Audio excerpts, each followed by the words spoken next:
नमस्कार साथियों।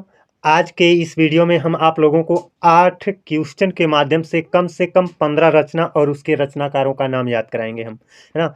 इसके पहले भी 3 वीडियो आप लोगों ने देखा होगा, उसमें किस तरह से हमने रचना और रचनाकार का नाम याद कराया है, ठीक उसी तरह से इसमें भी होगा, है ना दोस्तों? तो चलिए अपना एक-एक क्वेश्चन लेकर के इन रचनाकारों का नाम, रचनाओं का नाम याद कर लेते हैं और जितने भी रचनाएँ मैं ले रहा हूँ सब या तो ज्ञानपीठ पुरस्कार या साहित्य अकादमी पुरस्कार या भारत भारती सम्मान या तो सरस्वती सम्मान, इन सभी सम्मान से सम्मानित हैं, इसलिए ये रचनाएँ बहुत महत्वपूर्ण हो जाती हैं, है ना?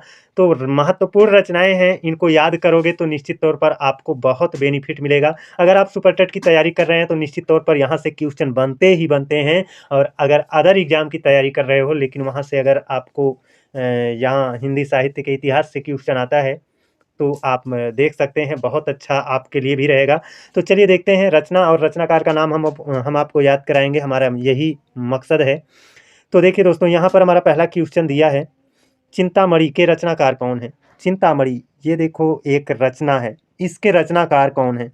मैं आपको बता दूँ चिंतामणि के रचनाकार रामचंद्र शुक्ल हैं, यही कहकर आगे बढ़ जाऊँ तो इसका कोई मतलब नहीं है। मैं यहीं पर आपको याद करा दूँ तो बहुत अच्छा होगा, है ना? तो देखिए दोस्तों, आपको हम यहाँ पर रिलेट कर रहे हैं, अच्छे से सुनना। आप लोग जानते हैं कि राम जी का जन्म हुआ और उसके बाद उनका पूरा जीवन लगभग चिंताग्रस्त रहा। उनके बारे में तो हर कोई जानता है, आप तो जानते हो कि वनवास जाना पड़ा, है ना? तो उसकी चिंता, फिर वनवास हो गया, उसके बाद सीता हरण हो गया, तो सीता जी की चिंता, है ना? उसके बाद पुनः वापस आए तो सीता जी को पुनः वनवास हो गया, है ना? तो पुनः उनको चिंता, तो इस तरह से उनका जीवन पूरा चिंताग्रस्त हो रहा था। तो आप ये कह सकते हो कि रामचंद्र जी जो थे, वो चिंता के मणि थे, है ना? देखो, किसी धर्म को ठेस पहुँचाने के उद्देश्य से नहीं, मैं ये कहना चाहता हूँ कि रामचंद्र जी के जीवन में हमेशा चिंता रही है, तो रामचंद्र शुक्ल क्या हो जाएँगे, रामचंद्र शुक्ल चिंतामणि के रचनाकार हो जाएँगे। इस स्टोरी के माध्यम से आप इसे याद कर पाएँगे। चलिए, चलते हैं अपने अगले क्वेश्चन पर और ये रहा अपना अगला क्वेश्चन। दोस्तों, मैं आपको याद कराना मेरा उद्देश्य है ना, इसको केवल टिक करके आगे बढ़ना मेरा कतई उद्देश्य नहीं होगा। यहाँ पर देखिए पल्लव के रचयिता कौन है? ये कह रहा है पल्लव के रचयिता कौन है? पल्लव। ये एक रचना है ना? इसके रचयिता कौन है? तो देखिए दोस्तों, यहाँ पर आपको पा से पल्लव मिल जाएगा, पा से पंत मिल जाएगा, है ना? पल्लव के रचनाकार कौन है? पंत हैं। लेकिन आप कहोगे कि ये कौन-सी बात हुई कि पा से पल्लव, पा से पंत? हाँ दोस्तों, इस तरह से आप रिलेट कर पाते हो तो ठीक है, अगर नहीं रिलेट कर पाते हो तो मैं एक चीज़ और बताता हूँ, ध्यान से सुनना। देखो, हम लोग जब बचपन में थे ना, तो आम का एक पत्ता, भैया आम का पत्ता कहलाएगा, लेकिन आम का पत्ता मतलब आम के कई पत्तों का एक ग्रुप होता था, है ना? उसको अगर हम तोड़ लेते थे, उसको कहते थे, हमारे यहाँ तो भैया पल्लो कहते थे, है ना? पल्लो, पल्लो कहते थे, है ना?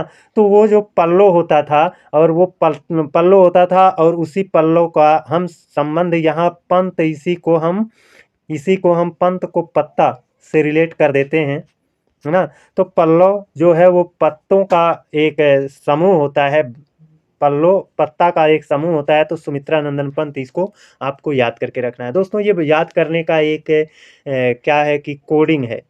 मैं रिलेट कर रहा हूँ, थोड़ा समय बिता रहा हूँ, तो निश्चित तौर पर ये आपको याद हो जाएगा। चलते हैं अपने अगले क्वेश्चन पर और ये देखिए अपना अगला क्वेश्चन है और इसमें कहा है जनमेजय का नाग यज्ञ किसकी रचना है? जनमेजय का नाग यज्ञ किसकी रचना है? दोस्तों, ये अपने आप में खुद आपको उत्तर बता रहा है। अच्छा बताओ, यहाँ पर मैं रिलेट कर रहा हूँ दोस्तों, है ना? रिलेट कर रहा हूँ मैं। यहाँ पर नाग शब्द को पकड़ो, नाग किसके सिर में लिपटा रहता था? तो आप कहोगे देखिए दोस्तों, इसमें वो ऑप्शन ही नहीं है ना? नहीं है तो पहला ऑप्शन जयशंकर प्रसाद जी। नाग किसके सिर में मतलब लिपटा रहता था? तो वो शंकर जी के सिर में लिपटा रहता था, इसलिए इसको आप यहीं से रिलेट कर दो। जनमेजय का नाग यज्ञ जयशंकर प्रसाद जी की रचना है। याद हो गया होगा। चलते हैं अपने अगले क्वेश्चन पर। ये रहा अपना अगला क्वेश्चन, झरना। झरना के रचनाकार कौन है? देखिए दोस्तों, झरना, है ना? आपको हम पूरा एक बता देते हैं, पूरी एक श्लोक है, उस श्लोक के माध्यम से, ये जो श्लोक है इसके माध्यम से आप तैयार कर लो, 5-7 रचनाएँ आपकी तैयार होंगी, है ना? देखिए यहाँ पर आँसू, झरना, अरुलहर,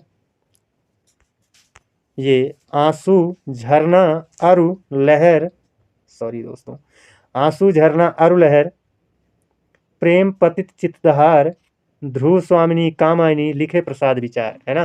तो ये एक 2 लाइन का कविता है, इसको आप तैयार कर लो तो बहुत सारी रचनाएँ तैयार हो जाएँगी, है ना। यहाँ पर प्रसाद लिखा है, लिखे प्रसाद विचार, प्रसाद का मतलब जयशंकर प्रसाद। प्रसाद का मतलब क्या हो जाएगा? जयशंकर प्रसाद। तो आंसू झरना अरु लहर, प्रेम पथ चिद्धार, ध्रुव स्वामिनी कामायनी लिखे प्रसाद विचार। कितना बढ़िया है, 10 बार उच्चारण कर लो, सारी रचना याद हो जाएगी, है ना। तो यहाँ पर आप देख रहे हो कि झरना है, और इसी झरने को तो ही पूछा है, कहा है झरना काव्य संग्रह के रचनाकार कौन है। तो झरना काव्य संग्रह के रचनाकार कौन से हैं? लिखे प्रसाद विचार, आंसू झरना अरु लहर, प्रेम पति चिद्धार, ध्रुव स्वामिनी कामायनी लिखे प्रसाद विचार। अब यहाँ पर ये इसमें ऑप्शन नहीं है, यहाँ पर एक ऑप्शन बनाओ जयशंकर प्रसाद, है ना। देखिए दोस्तों, इसमें आपका जयशंकर प्रसाद जी नहीं है, यहाँ पर एक ऑप्शन बना लीजिए दोस्तों। मैं भी एक इंसान हूँ, गलती हो जाती है ऑप्शन बनाते वक्त, है ना। जयशंकर प्रसाद, जयशंकर प्रसाद यही है। झरना के रचनाकार कौन है? जयशंकर प्रसाद। मैं तो आपको यही कहूँगा कि ये आप याद कर लो, आंसू झरना अरु लहर, प्रेम पति जिद्दार, ध्रुव स्वामी कामायनी लिखे प्रसाद विचार, है ना। इसमें से जो आपका कामायनी है, ये खास तौर पर आप याद रखना, है ना, क्योंकि ये पुरस्कार से सम्मानित है और ये क्वेश्चन आपको आपके एग्जाम में बहुत पूछा जाता है। अब ये देखिए 5वां क्वेश्चन, 5वां क्वेश्चन क्या है? भारत भारती के रचनाकार कौन है?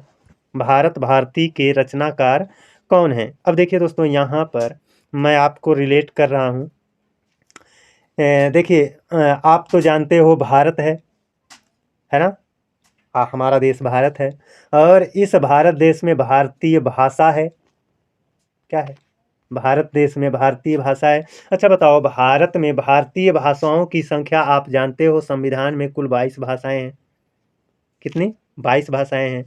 उनमें से एक भाषा का नाम क्या है? मैथिली, है ना।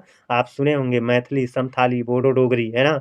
तो मैथिली, समथाली, बोडो डोगरी ये सभी भाषाएं हैं। तो आप जानते होंगे तो आसानी से तैयार होगा कि भारत जो है, भारत में भारतीय भाषाएं जो हैं वो 22 हैं, और उन 22 में एक मैथिली भाषा है। तो मैथिली शरण गुप्त इसका क्या हो जाएगा? करेक्ट आंसर हो जाएगा। दोस्तों, मैं रिलेट कर रहा हूँ, समय बिता रहा हूँ आपको याद कराने के उद्देश्य से, है ना। वरना बोलता सही उत्तर बताता, आगे बढ़ता, लेकिन इससे कोई मतलब नहीं निकलता है। थोड़ा ज़्यादा टाइम भले लग जाता है, लेकिन आपके दिमाग में चीज़ें जगह बनाती हैं, सेट हो जाती हैं, है ना। चलते हैं अपने अगले क्वेश्चन पर। 5वां क्वेश्चन, 6वां क्वेश्चन। देखिए 6वें क्वेश्चन में कहा है, दो चट्टानें के रचनाकार कौन हैं? दोस्तों भागना मत, बहुत अच्छा है। देखिए, दो चट्टानें रचना है, आज भी दो चट्टानें हैं, आज भी दो चट्टानें हैं। अब आप कहोगे कि कैसे? देखिए, दो चट्टानें, आज भी दो चट्टानें हैं। एक तो हरिवंश राय बच्चन जी हैं, जो क्या नाम है, साहित्य में चट्टान के रूप में, है ना, विराजमान थे।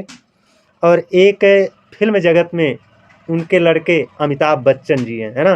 तो दो चट्टानें आज भी हैं, एक हरिवंश राय बच्चन के रूप में और एक अमिताभ बच्चन के रूप में। हरिवंश राय बच्चन साहित्य जगत में चट्टान के रूप में हैं, और अमिताभ बच्चन फिल्म जगत में चट्टान के रूप में हैं। तो दो चट्टानें आज भी हैं। तो इसी से आप रिलेट करिएगा, और इससे आपको याद रहेगा। क्यों याद रहेगा? क्योंकि जब मुझे याद है तो आपको भी याद रहेगा, है ना दोस्तों। ये जो साहित्य होता है, इतना आसानी से नहीं याद होता है ना। बहुत लोग हैं जो 4-4, 6-6 बार पढ़े हैं, लेकिन फिर भी कंफ्यूज रहते हैं। तो भैया, उसका एक ही सॉल्यूशन है, इसके लिए आप कुछ कोडिंग वगैरह बना कर रखो, तब आपके लिए आसान होगा, है ना। ये हमारा 8वां क्वेश्चन है।